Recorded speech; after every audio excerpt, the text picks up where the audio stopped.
morning students, welcome to my next video of chapter 10, that is respiration in organisms.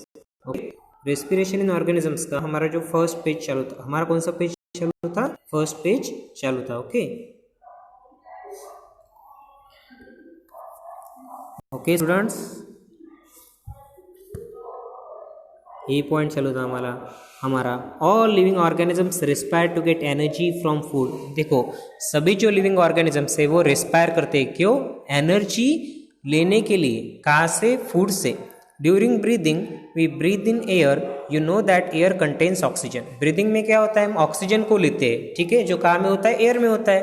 We breathe out air which is rich in carbon dioxide. हम ऐसे air को body के बाहर छोड़ते हैं जिसमें क्या होता है? CO2 यानी कि कार्बन डाइऑक्साइड होता है.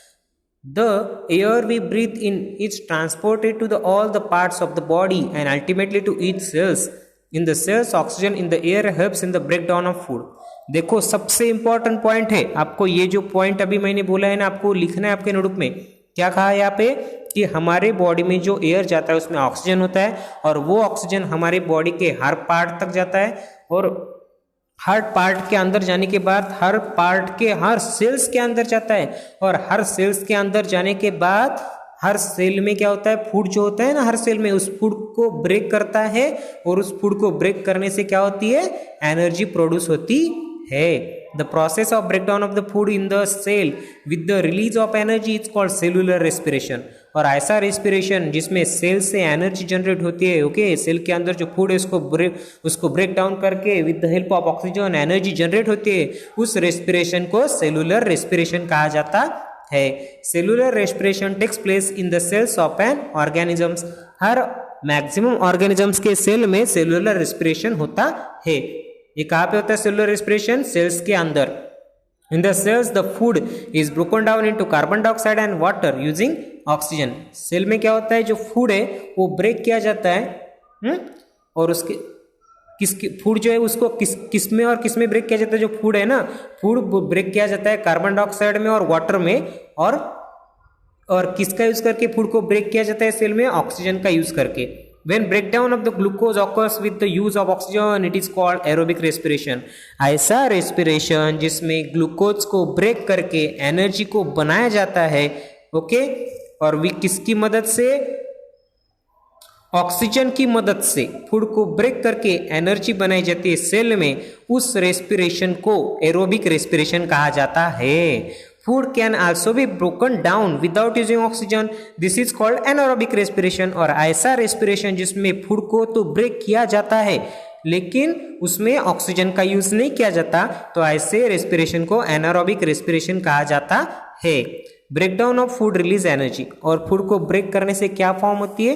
एनर्जी यानी कि ऊर्जा फॉर्म होती है. देखो यहाँ पे एक सिंपल सा ऐसा इक्वेशन दिया है जिसमें बताया गया है कि किससे क्या जनरेट हो रहा है. ये ग्लूकोज है. ठीक है, ग्लूकोज कहाँ से आता है हमारी बॉडी में? हम जो फूड खाते हैं ना, उस फूड का लास्ट में कन्वर्शन इस ग्लूकोज में होता है. और ग्लूकोज को क्या किया जा रहा है यहाँ पे? In the presence of oxygen उस ग्लूकोज के टुकड़े टुकड़े यानी ग्लूकोज को ब्रेक किया जा रहा है. और ग्लूकोज को ब्रेक करके क्या फॉर्म हो रहा है? कार्बन डाइऑक्साइड फॉर्म हो रहा है जो हमारी बॉडी के बाहर हम निकालते हैं नाक से.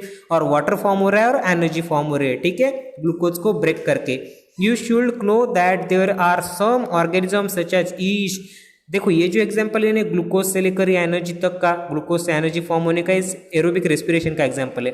ठीक है, you should know that there are some organisms such as the yeast that can survive in the absence of air.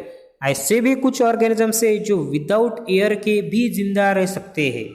They are called, और उसका जो नाम कौन सा उन ऑर्गेनिजम्स का? ईस्ट है.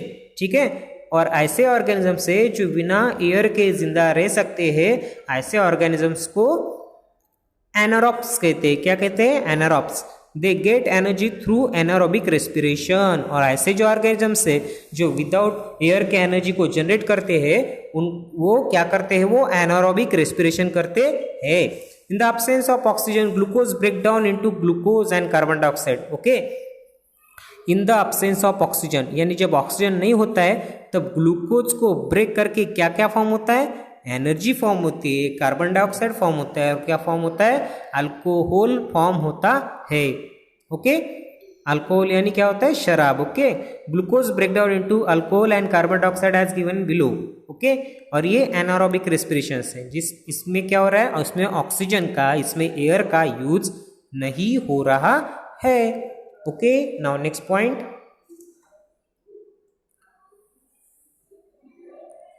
East are single cell organism. जो ईस्ट है वो उनमें कौन सा सेल होता है, जिसमें एक ही सेल होता है, ये यूनिसेलुलर ऑर्गेनिजम्स है।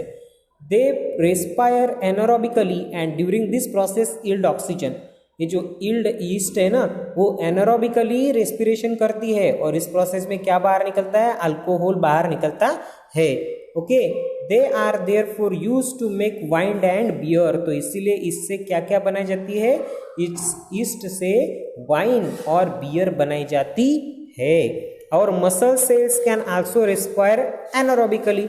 हमारे मसल्स के अंदर जो सेल्स है ना, वो भी एनारोबिकली रेस्पिरेशन करते हैं, यानी उनमें ऑक्सीजन का यूज नहीं होता है। कभी कभी हमारे मसल्स के अंदर के जो सेल्स है ना, वो भी ऑक्सीजन का यूज नहीं करते, but only for a short time. देखो हमारे मसल्स के अंदर कैसा स्ट्रक्चर है, वो विदाउट ऑक्सीजन की एनर्जी को जनरेट करते हैं, लेकिन बहुत ही कम समय के लिए। When there is a temporary deficiency of oxygen during heavy exercise, fast running, cycling, walking for many hours or heavy weight lifting, the demand for energy is high. देखो जब हम बहुत बड़े बड़े चीज़ों को उठाते हैं, ओके, जब हम क्या करते हैं, साइकिलिंग करते हैं, वॉकिंग करते हैं, जब हम भागते हैं, जॉगिंग करते हैं, ओके, तब हमारी बॉडी में एनर्जी की एक तरह से कमी हो जाती है, एनर्जी की बहुत ज़्यादा ज़रूरत होती है तब हमारे बॉडी को। But the supply of oxygen to produce the energy is limited. लेकिन उस समय हमारी बॉडी में एनर्जी का सप्लाई कम होता है, लिमिटेड होता है। जितनी हमको ताकत चाहिए होती है उतनी हमारी बॉडी में उस टाइम पे जनरेट नहीं होती है। Then anaerobic respiration takes place. उसके बाद हमारे बॉडी में एनारोबिक रेस्पिरेशन यानी विदाउट ऑक्सीजन एनर्जी को जनरेट किया जाता है in the muscle cells to fulfil the demand of energy. और ये सब कहाँ पे होता है, हमारे बॉडी के मसल्स के अंदर। ओके, हमारे बॉडी के मसल्स के अंदर क्या होती है, एनर्जी जनरेट होती है। Glucose in the absence of oxygen. जब ग्लूकोज ऑक्सीजन के एब्सेंस में क्या फॉर्म होता है, ग्लूकोज से लैक्टिक एसिड और एनर्जी। ये आपको ध्यान में रखना है। ओके, ये हमारी बॉडी के मसल्स के अंदर ऐसा होता है, जब हम बहुत ज़्यादा हेवी लिफ्टिंग करते हैं, बहुत ज़्यादा एक्सरसाइज करते हैं, तब क्या होता है, ग्लूकोज का कन्वर्शन लैक्टिक एसिड और एनर्जी में होता है। लैक्टिक एसिड किस में होता है पता है क्या, दूध से दही बनाने के लिए इस लैक्टिक एसिड का यूज किया जाता है। ओके ओके, दही के अंदर लैक्टिक एसिड होता है, कर्ड के अंदर। नाउ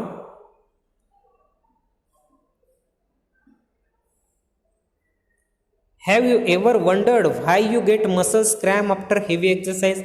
आपने देखा होगा, आप जब बहुत ज़्यादा भागते हो, बहुत ज़्यादा खेलते हो, ओके, बहुत ज़्यादा रनिंग करते हो, तब आपकी बॉडी में पेन होता है। The cramps occur when muscle cell respire. और ये पता है ये ऐसा पेन कब होता है, या ऐसे बॉडी में आपकी अकड़ कब आ जाती है, ऐसे जब हमारे मसल्स रेस्पिरेशन करते हैं।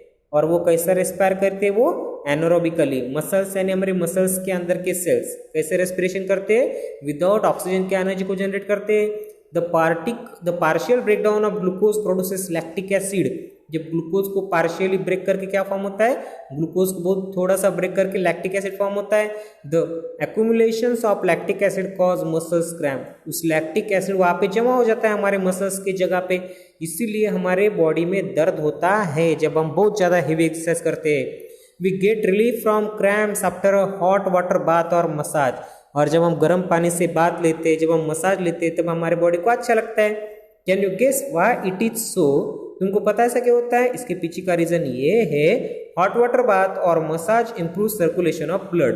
इससे क्या होता है, देखो जब हम गर्म पानी से बाथ लेते हैं, जब मसाज लेते हैं, तो उससे क्या होता है, ब्लड के अंदर का जो सर्कुलेशन है, यानी ब्लड का जो फ्लोइंग है वो बहुत ही फास्ट होता है। जब हम गर्म पानी से स्नान करते हैं, तब ब्लड का जो फ्लोइंग है ना हमारी बॉडी में, वो बहुत ही फास्ट होता है। As a result the supply of oxygen to the muscle cells increase. उसकी वजह से क्या होता है, जो सप्लाई ऑफ ऑक्सीजन है मसल्स के सेल में वो बढ़ जाता है। Okay, the increase in the supply of oxygen results in the complete breakdown of lactic acid. और जैसे ही हमारे ब्लड के जैसे हमारे सेल्स के अंदर या हमारे बॉडी के अंदर ऑक्सीजन का जो बहने का जो ब्लड के बहने का स्पीड बहुत ज़्यादा होता है, तब क्या होता है result in the complete breakdown of lactic acid.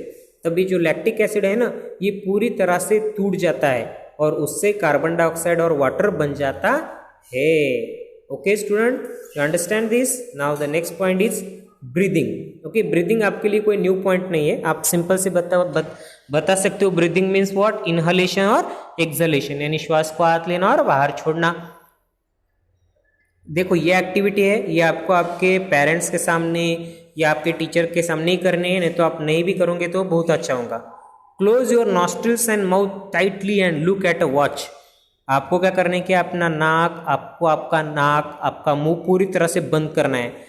What did you feel after some time, और आपको देखना है आपको कितने टाइम तक आप इसको ऐसा कर सकते हो। ठीक है, आपको ज़्यादा से ज़्यादा 2 या 3 सेकंड तक ऐसा करना चाहिए, उसके बाद उससे ज़्यादा आपको ऐसा नहीं करना चाहिए स्टूडेंट्स, ये हार्मफुल होता है। How long were you able to keep both of them close, note down the time for which you could hold your breath. और आप कितने देर तक ऐसा बंद करके रख सकते हो, ये आपको क्या करना है, काउंट करना है। ठीक है, बहुत कम समय के लिए आपको ये एक्टिविटी करने के students. So now you know that you cannot survive for a long without breathing. तब आपको आपने क्या किया होगा, जब ऐसा अपने नाक मुंह जब बंद किया होगा ना, तो आपको ज़्यादा से ज़्यादा आपको क्या करना चाहिए, ऐसा खाली 10 सेकंड तक करना चाहिए। 10 सेकंड भी नहीं, ज़्यादा से ज़्यादा आपको 2 या 3 सेकंड तक ही आपको ये सब करना चाहिए। उसके बाद आपको क्या ऑब्जर्वेशन मिलेगा कि आप ज़्यादा समय तक अपने नाक और मुंह को बंद नहीं कर सकते। ओके, ऐसा क्यों होता है? Breathing means taking in air rich in oxygen and giving out air rich in carbon dioxide. तो इसके पीछे का रीजन क्या है? क्योंकि हम ब्रीदिंग नहीं करते, इसकी वजह से हम नाक और मुंह को ज़्यादा देर तक बंद नहीं रख सकते। ओके, अगर हम ब्रीदिंग करना छोड़ देंगे तो हमारी डेथ हो जाएंगी। Breathing means taking in air and rich in oxygen and giving out air rich in carbon dioxide. Breathing का अर्थ ये है कि ऐसी एयर बॉडी के अंदर लेना जिसमें ऑक्सीजन है और ऐसी एयर बॉडी के बाहर छोड़ना जिसमें कार्बन डाइऑक्साइड है, with the help of respiratory organs. और ये सब हम कौन कौन बॉडी के कौन से पार्ट की मदद से हम ये सब कर सकते हैं? रेस्पिरेटरी ऑर्गन की मदद से। रेस्पिरेटरी ऑर्गन्स हमारे बॉडीज के कौन कौन से? ओके, हमारे रेस्पिरेटरी सिस्टम जो है वो स्टार्ट कहाँ से होते हैं? नोज से। नोज, हाँ, ओके, हमारे रेस्पिरेटरी ऑर्गन्स कौन कौन से? नॉस्ट्रिल्स है, ओके, वाइंड पाइप है, लंग्स है, ये हमारे रेस्पिरेटरी ऑर्गन्स है। Okay, the taking in of air rich in oxygen into the body is called inhalation. ऐसी एयर बॉडी के अंदर लेना जिसमें बहुत ज़्यादा ऑक्सीजन हो, उस प्रोसेस को इनहलेशन कहा जाता है। ठीक है, and giving out of air rich in carbon dioxide is known as exhalation. और ऐसी एयर बॉडी के बाहर छोड़ना जिसमें कार्बन डाइऑक्साइड होता है, उस प्रोसेस को एक्सहलेशन कहा जाता है। It is a continuous process. ये जो प्रोसेस है इनहलेशन और एक्सहलेशन, ये कंटिन्यू होती है। आप सो रहे होंगे, उठ रहे होंगे, खेल रहे होंगे, दौड़ रहे होंगे, जो एक्टिविटी कर रहे होंगे, उस सभी एक्टिविटी में आपको इनहलेशन और एक्सहलेशन करना ही पड़ता है students. It is continuous process which goes on all the time and through out the life of an organism. ये बहुत ही कंटिन्यूअस प्रोसेस है जो हर टाइम पे होती रहती है। ठीक है, और ये ऑर्गेनिज्म जब तक जिंदा है तब तक उसको रेस्पिरेशन करना ही पड़ता है। ओके स्टूडेंट्स, नाउ जी इसके बाद वाला जो नेक्स्ट पार्ट है ना, उसको अभी हम नेक्स्ट वीडियो में देखेंगे। Okay, now bye students.